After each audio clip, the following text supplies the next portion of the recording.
So I have a lot of stuff written down here that I'm going to say, but before I do that, I really don't think that there's anything that I could possibly put into words about just how honored and amazed I am at the people here tonight.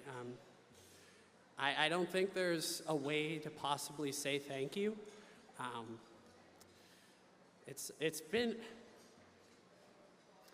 It hasn't always been easy, but at times like this, it seems worth it. So now I'm gonna kind of go to the stuff that I'm supposed to say. So we'll do that now.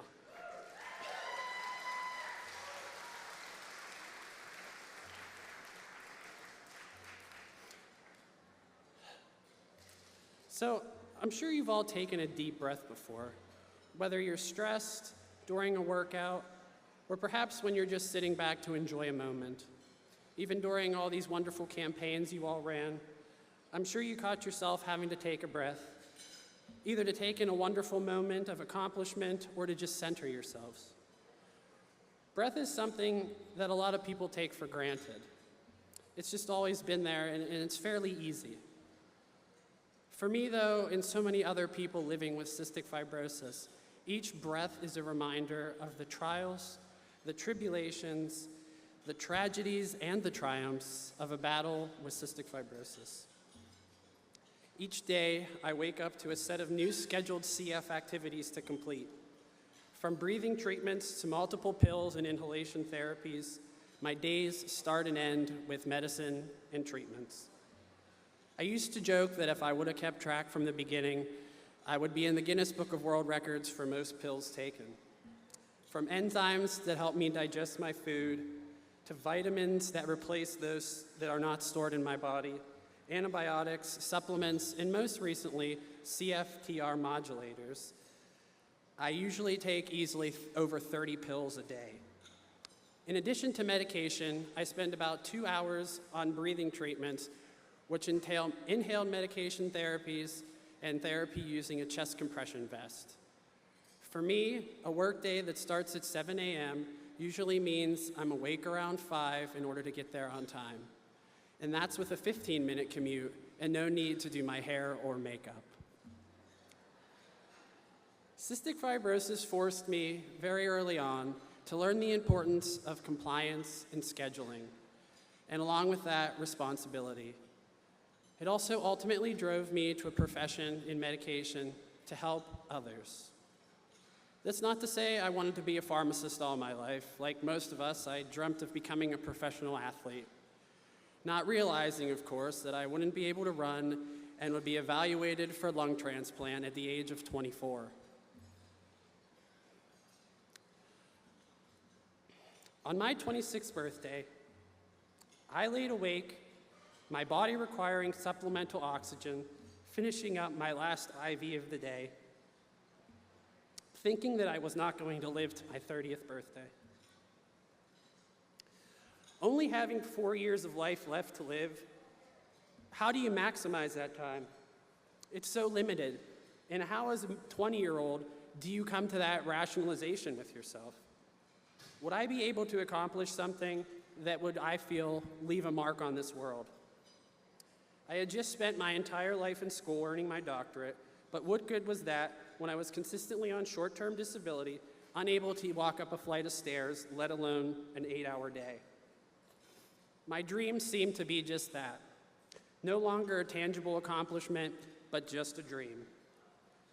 Traveling to all 50 states, getting married, and certainly keeping my lungs past my 30th birthday seemed very far-fetched.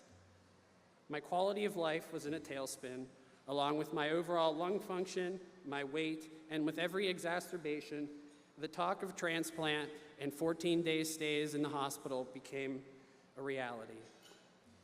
I spent more time in my place of employment at UPMC Shadyside as a patient than I did as an employee. Fortunately for me, another lesson that I learned from an early age having a chronic disease was to never give up. My parents, who you just saw, never let my disease define me. They treated me no different than any other kid, encouraging me to play sports, taking me on trips around the world, and even never putting a limit on my dreams or aspirations. because of their support and dedication, even though I spent nights exhausted and in pain from muscle cramps and the strain on my body from struggling to breathe, and days trying to schedule around 4 breathing treatments, I still held out hope and was ready to fight. At this point, new therapies had begun to emerge for CF that treated the underlying condition of the disease. CFTR modulators, funded in large parts by efforts like people like yourselves here today, were helping people with specific mutations breathe easier and feel so much better. I tried 2 of the early modulators, Orkambi and Symdeko, with short-term limited success. I was unfortunately somewhat discouraged that these therapies did not provide me the sudden rejuvenation of lung function that I quite thought they would, but I was not ready to throw in the towel. On my 29th birthday in 2019, I got a call from my clinic here in Pittsburgh, and given my condition, I was granted compassionate use for a new modulator, Trikafta. Now, what that means is I was going to receive the drug prior to its actual FDA approval, which came about 2 months later. 3 years after I had cried myself to sleep in fear and in doubt, I was driving to my clinic to pick up the first pack of a medication that would give me a second chance and improve my lung function so greatly.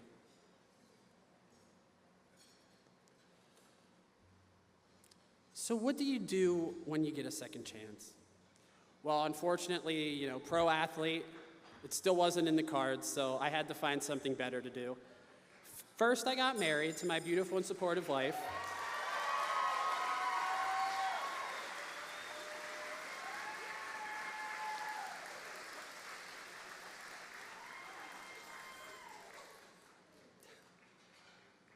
Thank you. She spent countless evenings in the hospital room with me, trying to stay positive and even choreographing our first dance for our wedding in a room on the 9th floor of UPMC Presbyterian Hospital with an audience of some amazing nurses.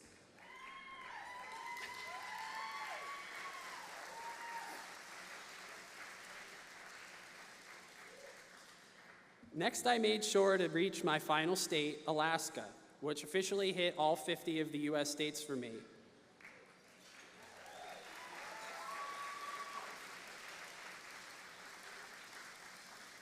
I went back to the hospital full-time, fortunately this time as a worker, to continue to help those who were sick, trying to pay back for all of those times that I was in their shoes.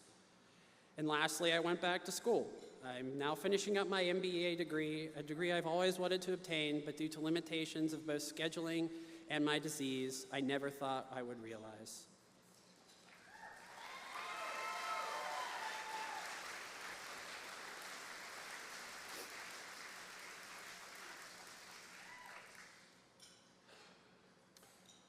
So what else did I do? Another opportunity thankfully presented itself to me, and that was to become more involved in raising funds for a disease that I have been fighting against my entire life. These opportunities were available both locally and nationally through the CF Foundation. Since my health has improved, I have been able to dedicate a lot of time to the cause that I very much so live out every day, and it seems like a lot of you do so here as well, and that is making CF stand for Cure Found for All Genotypes.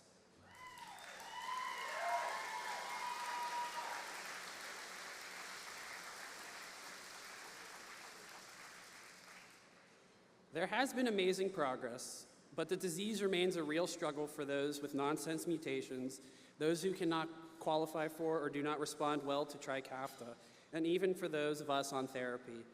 I still have exacerbations. In fact, just this time last week, I would have been getting ready to hook up my last IV antibiotic of the day, as I fought infection brought on by COVID, which then followed by rebound COVID. My exacerbations, though, are less frequent, but my lungs have taken quite a beating over the past 32 years of my life, and those scars will forever remain.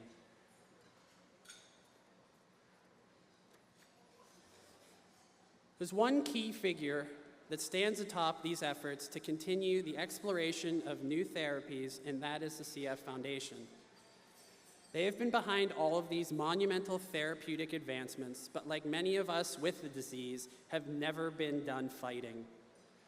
Funding raised by people like all of yourselves out here today has gone to help so many struggling with CF that you may likely never encounter, and even if you did, you may not even know they have the disease.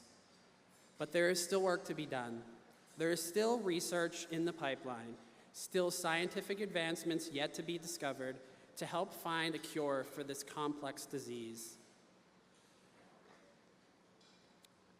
So as I started off with, I would really just like to express my gratitude and thanks to everyone. Thank you all so very much for your efforts, for all your support, your perseverance, and to bring together such an astonishing campaign total. But walk away knowing that we are not done yet. Breath is normally seen as cyclical in nature, and it's viewed as having both a start and an end. We started off the journey together today with a breath, and I would really love if you would all join me in ending with another.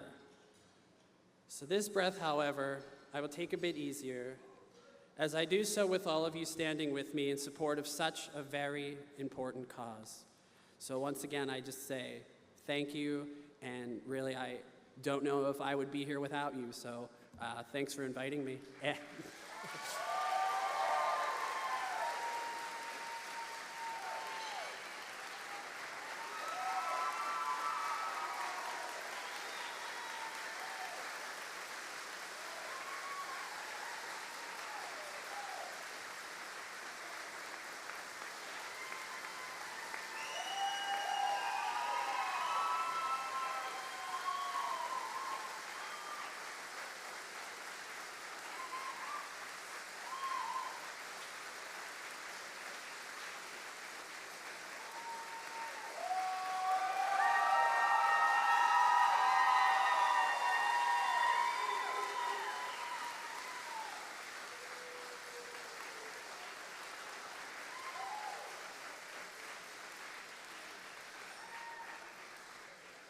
So thank you, everybody.